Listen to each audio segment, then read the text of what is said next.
100 days of solving Flutter error, and this is day 5. So I got this error. You can see here, our text editing controller was used after being disposed. So why you got this error in your real life application, how you can solve this, I will tell you in this video. So while creating an application where user have to fill any type of form, and you, like here you can see, I have created a text field here, and the controller, this controller is controlling this text field. So you know, the text editing controller just control the text field and grab the value that user put here and send it to the solver, right? So after that, here is a navigate button, and while I press the navigate button, I'm disposing the this widget, this page. So disposing this page means I'm deleting this page, right? So why we have to dispose any type of page or any type of widget or text editing controller?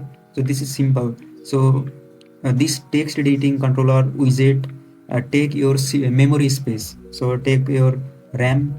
It will take your memory space and make your application slower. So after you use this page, you have to dispose this, because it will be never in use again. So this page you must have to delete it from the widget tree. So dispose help to make your application more faster. It will delete the page from your widget tree, and if need we can fetch again also. So here I have created a controller that is controlling my this text field, and here in the on press button I'm trying to navigate to the next page, and here I have disposed this controller.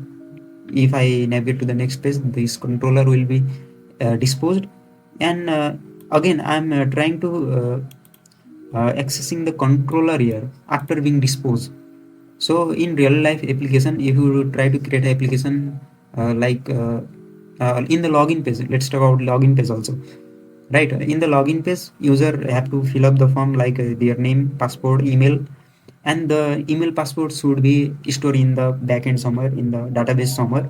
So if user fill the form and they try to navigate to the next page, home page, and the text editing controller is sending the data to your database, and while the data is sending, if it has been disposed earlier before the data sent, then you can get this type of error, because the data is sending and it get disposed in middle of nowhere. So you will get this type of error.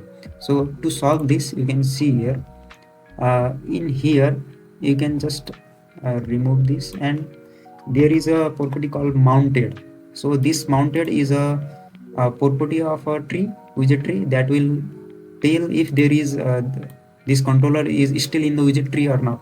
It means if this controller is disposed, then it will do nothing. It will delay for some time. So this mounted is so important in this dispose sector. So I just use this mounted. If the widget tree is mounted, so if the controller is mounted, then it will just dispose and print the controller text. And if it is not mounted, it means if there is no controller in the widget tree, then it will delay for few seconds, and then after the task completed, then it will navigate to the next page. So let me restart it. You can see here, and the error is gone now, right? So in the simple code, this mounted will check if the controller or widget is still present in the widget tree or not. If there is this controller or widget is present in the widget tree, then it will just pass the value that you wanted to pass into the database. And if this is already disposed, then it will tell you there is no data in your controller. So make sure you use mounted, and you can just manage here while you are trying to sending the data to the database, and the controller should not be disposed, right? You can manage that here also. So this is for today's video. If you are new in this channel, please do subscribe and press the bell icon.